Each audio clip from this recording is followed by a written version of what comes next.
Good question. What it means is, for me, is that says to me that we don't really understand yet as a group what creates success. I thought we played today as if it was just going to happen. That's how it looked to me. I don't know how it looked to you guys, but that's how it looked to me, and that's a very immature approach.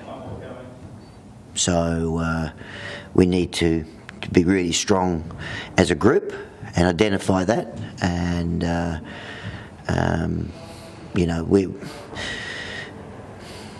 acknowledged last week the standard of play for a long period of time, and I need to acknowledge today how poor we were pretty much for the whole game. That was our worst performance for the year, and I include Melbourne in that. That was our worst performance for the year. Did you sense the frustration from the supporters as you came back here? Oh, you can sense the frustration of the crowd all day, Michelangelo. They expected better than that. They seem to take it out on you. Oh, well, in the end, I'm in charge of the playing group, so it's understandable. Neil, you were very quick off the ground. Some people reading some stuff into that there on talkback. Was that anything unusual in that? Like, you were really quick off the ground after the game. Is there anything unusual in that? Did you just want to get in the rooms and analyse them? Oh, no quicker than normal, Tom. I mean, I normally walk straight off the ground after a game. So, I don't know if you've been timing me, have you? No, I'm serious. I didn't make any particular effort to get off the ground.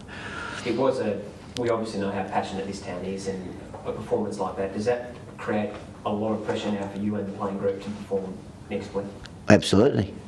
Yeah, absolutely, as it should. Yeah, we expect more of ourselves. Our supporters would expect much better performance than that.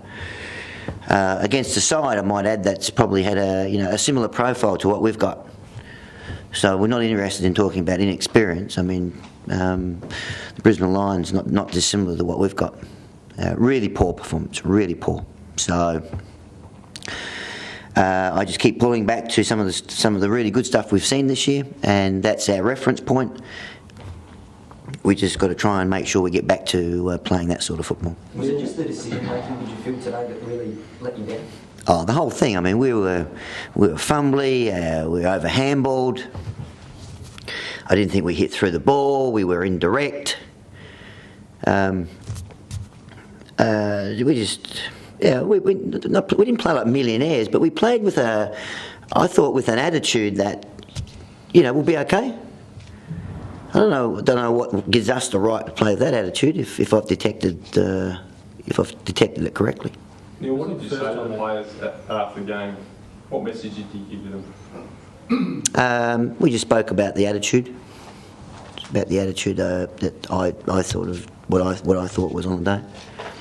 Surely they've been stung by that before, and they're aware. They've played well one week, and the next week they've gone to another level of form that's quite disturbing. I mean, that Melbourne result came perhaps from a group. I think I said they seem to have gone ahead of themselves. Yeah. Is that the same thing that's happened here? Well, I'm alluding to that, but I guess what I'm also putting against that, Michelangelo, if that's the case, I'm not sure why we as a playing group at the moment would be getting ahead of ourselves. We've got nothing to get ahead of ourselves with, apart from, we've played some reasonable football at stages this year. But every club could argue that.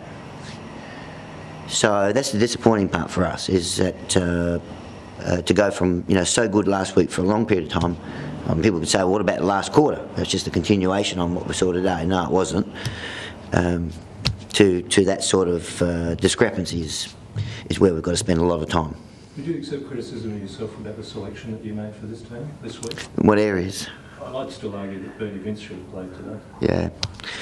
No, I don't accept that one. No. I mean, to me, what I saw today, Michelangelo, was not about selection. Okay, it wasn't about selection.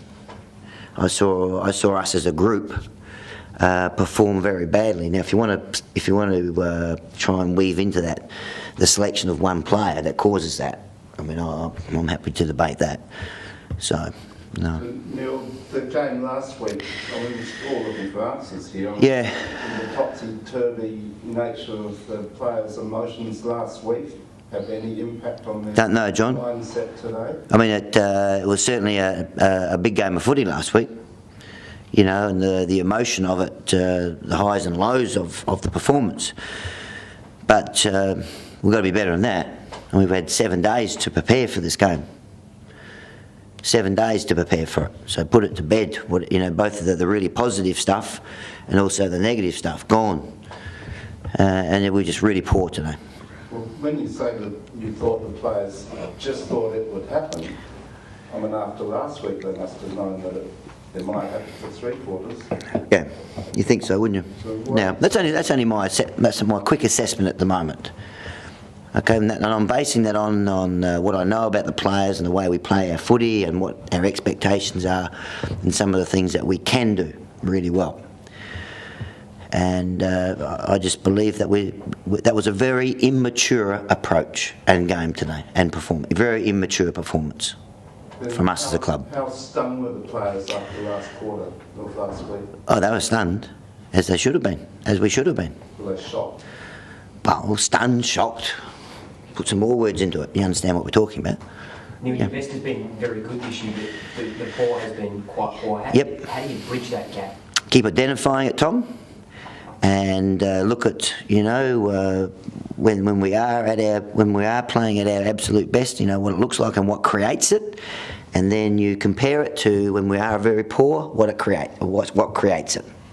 Okay, so you just keep going back to it, and you keep identifying it, and you keep pushing, keep being demanding all the time. Neil, was there an issue with Patrick Dangerfield? He seemed to spend a fair bit of time on the bench. No issue. Katrina, no. At the start, you mentioned how it would be driving supporters mad. How frustrating is it for you not to be able to get that level of consistency out of what is clearly a talented group? Yeah, I mean I'm more concerned about our playing group. I'm concerned about our supporter group, about you know, what they come and support us, and we need to be better than that. I'm not worried about myself. I mean, that's part of the job.